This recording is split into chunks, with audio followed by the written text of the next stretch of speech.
কারো প্রস্তাবের ওপরে প্রস্তাব দেওয়া যাবে না। সহিহ বুখারী হাদিস নাম্বার 5142। ইবনু উমর রাদিয়াল্লাহু তাআলা আনহু বলেন, রাসূল সাল্লাল্লাহু আলাইহি সাল্লাম বলেছেন, এক ভাই দরদাম করলে অন্যকে তার দরদাম করতে নিষেধ করেছেন।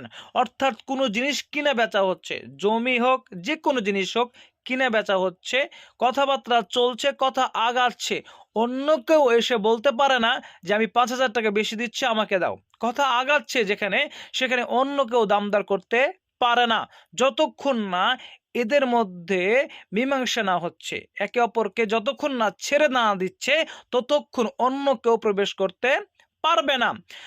এক মুসলিম ভাইয়ের বিয়ের প্রস্তাবের ওপরে অন্য ভাইকে প্রস্তাব দিতে নিষেধ করেছেন, যতক্ষণ না প্রথম প্রস্তাবকারী তার প্রস্তাব উঠিয়ে নেবে বা তাকে অনুমতি দেবে।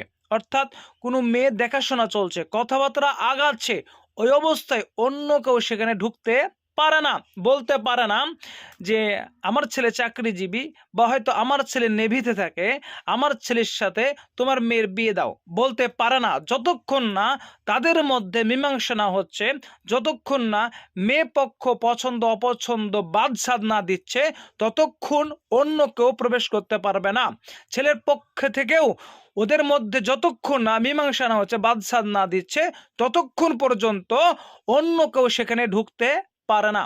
দুঃখের বিষয়, টাকার লোভ দেখিয়ে, অর্থ সম্পদের লোভ দেখিয়ে কত মানুষ এই পথ গ্রহণ করছেন, যেগুলো হারাম।